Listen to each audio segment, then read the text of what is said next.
السلام علیکم ناظرین، آپ دیکھ رہے ہیں پروگرام عالم اور میں ہوں بابل مغل۔ ناظرین، ہمارے درمیان معروف روحانی معالج نورین نورانی موجود ہیں۔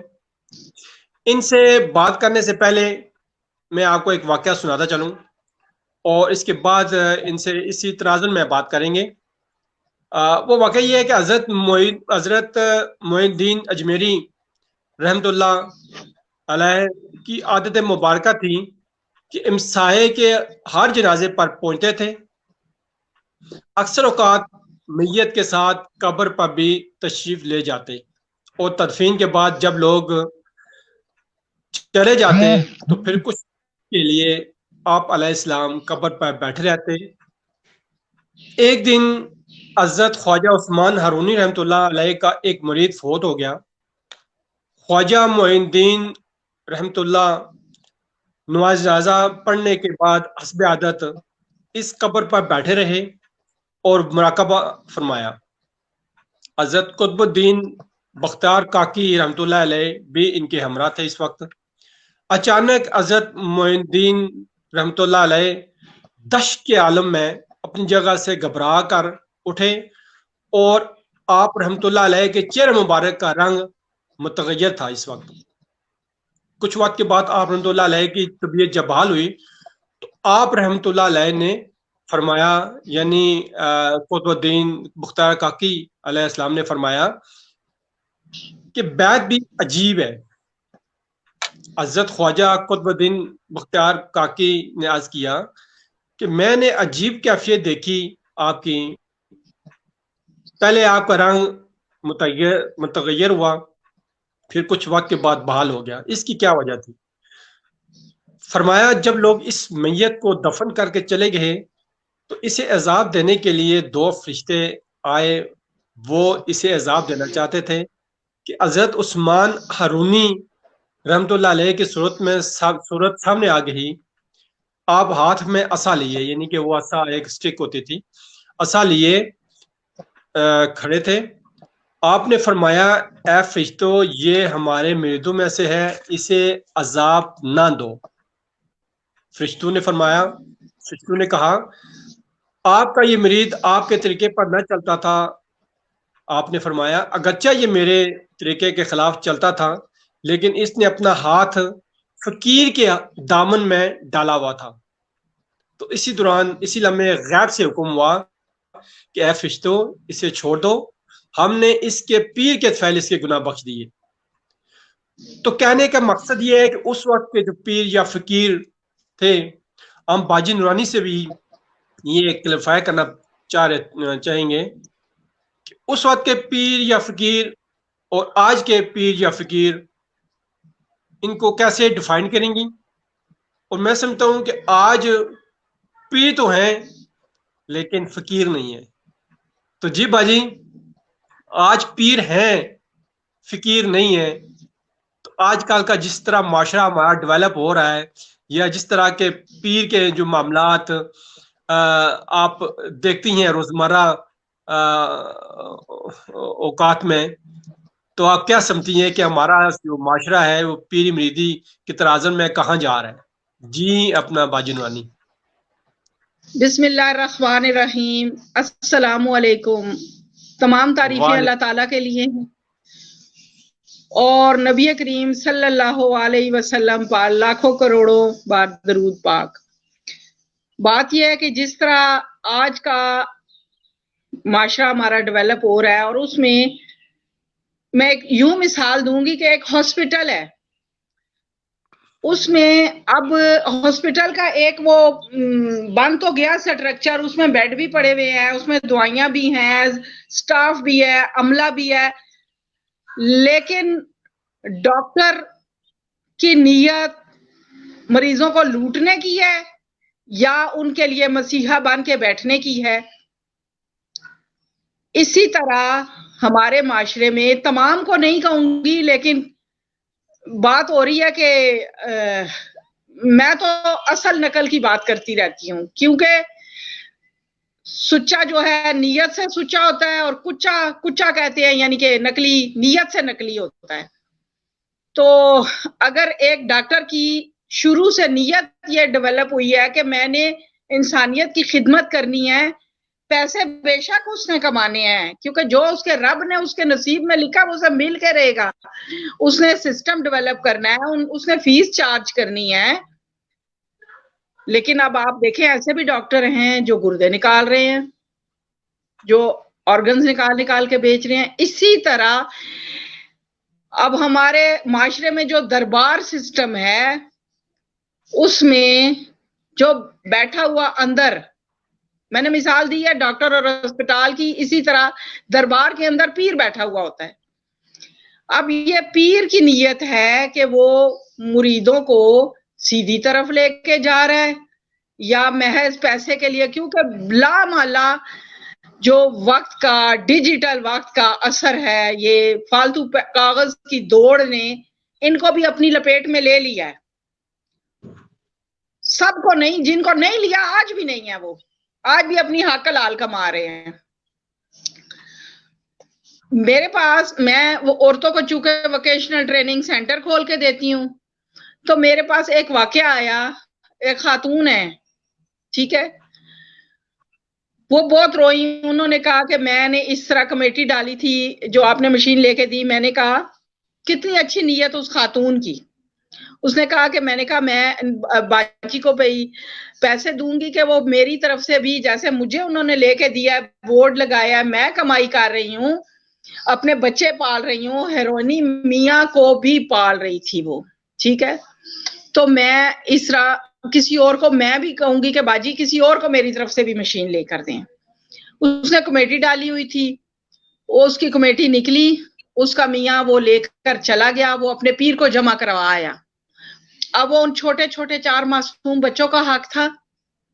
اس عورت کی دن رات پہیا چلا کے مشین سے اس نے جو کمائی کی تھی, سوئی سوئی ٹانکا, وہ جا کے ایک پیر کو جمع کرایا, کیونکہ وہ اس کا مرید تھا. اب بتائیں پیر نے کیوں نہیں اس کو ایک ڈنڈا, جو چابک اس نے ہاتھ میں پکڑی ہوئی تھی مریدوں کے لیے, تو وہ اس کو 2-4 کیوں نہیں لگائیں کہ تو نشہ بھی کرتا ہے اور تیری گھر والی کماتی ہے. اس نے کیوں نہیں اس سے پوچھا کہ یہ کہاں سے لایا ہے, اور یہ تو مجھے جو دے رہا ہے 22,000 روپے, تو یہ جا کے اپنے بچوں کے لیے گھر میں راشن ڈالو, اپنا کرایہ دو, اپنے معاملات زندگی سیدھے کرو. تو وہ پیر نے وصول کر لیے. تو وہ تو ایک بہت بڑے دربار میں بیٹھا ہوا پیر تھا, یعنی کہ فقیر ہی کہہ لو. آج کل کو بس اب صحیح فقیر ہوئے ہیں, بھیک مانگنے کا نیا انداز بھی ہے یہ. اب آپ نے بھی پچھلے دنوں سفر کیا ہے, پورے 3-4 گھنٹے میں پیر صاحب کی اتنی تعریفیں ہوئی ہیں. کیا ایک دفعہ خدا پرستی کی بات ہوئی ہے؟ آپ خود بتائیں. جی بالکل. ایک دفعہ انہوں نے خدا کی کلام کا نام لیا ہے, ایک دفعہ انہوں نے کہا ہے کہ وعدہ پورا کرنا چاہیے, ادھار واپس کرنا چاہیے, والدین کا احترام کرنا چاہیے. یا رسول اللہ صلی اللہ علیہ وسلم کے بعد کسی پیر کی ضرورت نہیں رہ گئی. ہمارے نبی نے کیا فرمایا کہ میری بات کو آگے پہنچاتے رہو. اب وہ چاہے کوئی پیر بن کے آگے پہنچائے, کوئی ڈاکٹر بن کے آگے پہنچائے, یہ دنیاوی پیشے ہوتے ہیں. تو چاہے کوئی کپڑے کی دکان کھول کے بیٹھ جائے, اس میں آگے پہنچائے, حضور پاک کی بات کو آگے پہنچانا ہے. باقی ابھی آپ نے جن کا نام لیا, ٹھیک ہے, ایک تو بہت احسن عمل کہ وہ ہر مرید کے یا ہر ایک کے جنازے پہ جاتے تھے, بہت احسن بات ہے. دوسرا وہ بیٹھ کے وہاں کچھ دیر کلام پڑھتے رہتے تھے, یہ اس سے بھی زیادہ احسن بات ہے, کیونکہ نبی کریم صلی اللہ علیہ وسلم نے فرمایا ہے کہ جب والدین کو دفن کر چکو تو تھوڑی دیر ان کی قبر کے اوپر بیٹھ جاؤ, اتنی دیر جتنے میں 1 اونٹ کو ذبح کر کے اس کا گوشت تقسیم کیا جاتا ہے, کیونکہ مردے کو بہت خوف اور ڈر آتا ہے. تو بہرحال جو بھی ہے, ہمارے نبی پاک نے فرمایا ہے کہ تمہارے اعمال تمہارے ساتھ جائیں گے. اپنی پھوپھی صفیہ کو بھی کہہ دیا تھا, انہوں نے کہا کہ آپ ہمارے کام نہیں آئیں گے. رسول اللہ صلی اللہ علیہ وسلم نے فرمایا بے شک, لیکن تمہارے عمل تمہارے کام آئیں گے. نبی پاک کی شفاعت ہمیں ملے گی, لیکن اس کے لیے ہم ویسے کام کریں, ہم ان کے راستے پہ چلیں. آپ نے فرمایا کہ میں تمہارے درمیان 2 چیزیں چھوڑ کے جا رہا ہوں, ایک قرآن پاک اور دوسرا میری سنت. نبی پاک کی سنت پہ چلیں, ان کے عمل پہ چلیں, قرآن پاک کے حکموں پہ چلیں. میرے پاس تو خود پیروں کی بیویاں, پیروں کے گھر والے, پیروں کے ستائے ہوئے لوگ خاص طور پہ میرے پاس تو وہ آتے ہیں. پچھلے دنوں ایک پیر صاحب کے وہ دیدار, ہاں دیدار پیر کا اب پیروں نے ایک اور نکالا ہوا ہے کہ دیدار کرتے رہو ہمارا. پیر مرد نہیں ہوتا, عورتیں کیوں دیدار کریں اس پیر کا؟ کوئی بھی پیر ہے اس کا عورتیں کیوں دیدار کریں؟ کیا ہے اس کے منہ پہ جو دیدار کر رہی ہیں؟ اپنے آپ کو بھی گناہگار کر رہی ہیں. پیر انہیں کیوں نہیں بتاتا کہ حضور پاک نے حضرت عائشہ اور حضرت فاطمہ سے فرمایا تھا کہ آپ پردہ کر لو؟ ابن مکتوم نابینا صحابی تشریف لائے تھے, تو رسول اللہ نے کہا کہ پردہ کر لو, تو حضرت عائشہ نے فرمایا کہ یا رسول اللہ یہ تو نابینا ہیں. تو کتنے پیار سے میرے نبی نے کہا کہ آپ تو نابینا نہیں ہو نا. تو پیر انہیں کیوں نہیں بتاتے, انہیں حق سچ کیوں نہیں بتاتے؟ ان کی زندگی بھر کی جمع پونجیاں لے رہے ہو تو ان کو سچ تو بتاؤ. بہرحال آج ہمارا معاشرہ جو ہے استخارہ سینٹر کی لپیٹ میں آ گیا ہے, جعلی پیروں کی لپیٹ میں آ گیا ہے. مجموعی طور پہ تمام مسلمان امت مسلمہ کا معاشرہ, اور ذرا سا گھر میں مسئلہ ہوگا, خود مل بیٹھ کے سوچنے کے بجائے, خود استخارہ کرنے کے بجائے, خود قرآن پاک کھول کے پڑھنے کے بجائے وہ پیروں کے پاس, باباؤں کے پاس بھاگے بھاگے جاتے ہیں. اور بابا کیا کہتا ہے؟ آپ پتر ہونا مسئلہ حل کرنا, جس طرح وہ ٹیلی فون لایا ہے صلاح نال ہیں. اچھا پھر سب سے زیادہ تر خطرناک بات خواتین, کہ جو نورین بات یہ ہے خواتین کہ زیادہ تر خواتین جاتی ہیں دربار پر. جی خواتین کی تعداد اس میں زیادہ ہے. تو دوزخ میں بھی نبی پاک نے عام عورتوں کو ہی زیادہ دیکھا ہے. مجھے اللہ معاف کرے, میری جو ٹھنی ہوئی ہے تقریباً 1986 سے جعلی پیروں سے, کیونکہ میرے پاس جب خواتین مسئلے لے کر آتی ہیں تو کہیں کہیں پہ یہ بھی مسئلہ آ جاتا ہے کہ فلاں پیر نے ہمارے بیٹے کو یوں یوں کہا اور وہ گھر میں فساد ہو گیا ہے, فلانیاں تویز کر دیتے, فلانیاں جادو کر دیتے. تو تیرے ہوتے ہوئے بھئی جادو چلے کیوں پھر؟ تو پھر میں ان سے نمبر لیتی ہوں اور میں تو انہیں فونے کرتی ہوں اور میں کہتی ہوں میں آ رہی ہوں, میں اب چھوڑوں گی نہیں. بے شک میں نہیں جاتی, کبھی چلی بھی جاتی ہوں, لیکن میڈیا پہ بیٹھ کے کہہ رہی ہوں. لیکن آج ہمارا معاشرہ جیسے جعلی پیروں کی لپیٹ میں آ چکا ہے, اب ظاہر ہے جو مائیں ہیں, پھوپھیاں ہیں, خالائیں ہیں, وہ اپنی یوتھ کو, اپنے بچوں کو, بچیوں کو ان کے پاس لے جاتی ہیں. اٹک میں ہمیں ایک بابا کا قصہ سننے کو ملا کہ وہ جوان بچیوں سے, تو بس استغفار, میرے رونگٹے کھڑے ہو رہے ہیں, تو بس استغفار, کس ہستی کو بیچ میں لے آیا کہ وہ نعت سنتا ہے اور پھر آہستہ آہستہ ان کو پھنسا لیتا اپنے جال میں. اور وہ بہت عمر کا ہے, بہت بوڑھا ہے, کلین شیو ہے, مطلب جو بھی ہو لیا. بہرحال میں نے دیکھا نہیں, لیکن مجھے بہت ساری عورتوں نے, پھر میں نے تحقیقات کے لیے بھی بھیجا تو یہی آ کے بتایا کہ اس طرح ہو رہا ہے. اور پھر یہ بھی وہ متاثر خاندان کی 16 خواتین اس نے یعنی قابو کر لی تھی. پہلے ایک کو جیسے قابو آگے, پھر دوسری, پھر تیسری, پھر چوتھی, یعنی کہ ان کو کہہ کے تو وہ دوسری عورتوں کو بلواتا ہے. تو آپ بتائیں کہ اس کے پیچھے یہ کیا دھندا شروع ہو گیا ہے. درباروں پہ چرس, پاؤڈر, سوٹے بک رہے ہیں, ان کے اوپر بھی گہری نظر رکھنی چاہیے. پھر غلط دھندے ہو رہے ہیں. یہ بہترین ایک جگہ مل گئی ہے, ڈیٹے مارنے کے لیے بڑی جگہ مل گئی ہے. تو بہرحال بہت بری طرح اتنا حکومت نے بھی بہت ذلیل کیا لوگوں کو, لیکن اتنا حکومت نے نہیں ذلیل کیا جتنا خفیہ طور پہ جعلی پیروں نے لوگوں کو ذلیل کیا ہوا. اور وہ بیچارے لوگ کسی کو کہہ بھی نہیں سکتے.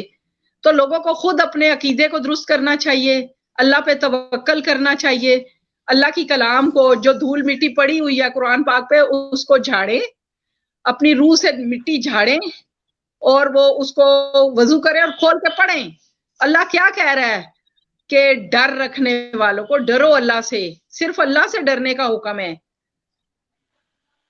اور بہت شکریہ. اپنے بہت شکریہ بات سیدھا کریں. جی. اپنا بہت شکریہ نورین صاحبہ. یہ تھی جی آغوش نورانی فاؤنڈیشن کی چیئر پرسن اور معروف روحانی معالج نورین نورانی صاحبہ.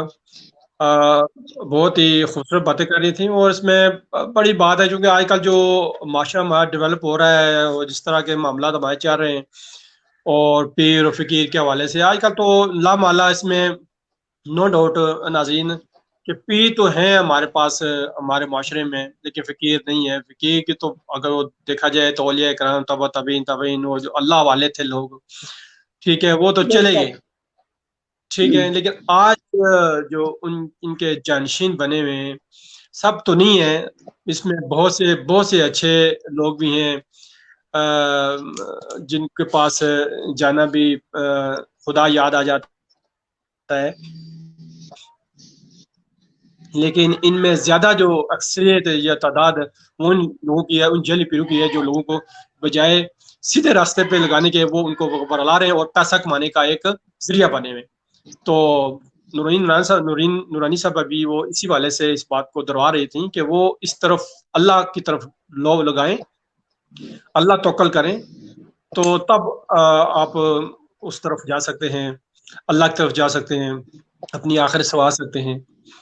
تو ناظرین اگلے اچھے پروگرام تک آپ سے ہم اجازت چاہتے ہیں. نورین نورانی صاحب جی آپ کوئی بات کرنا چاہ رہی ہیں؟ جی میں کہہ رہی ہوں کہ آج جو اتنا مشکوک ماحول پیدا ہو چکا ہے، تو اپنے دل کو اپنا رہبر بناؤ، اپنے قرآن کو اپنا رہبر بناؤ، اپنے نبی کی سنت کو اپنا رہبر بناؤ. جی بہت شکریہ. بہت شکریہ ناظرین، اجازت چاہتے ہیں آپ سے. اللہ حافظ.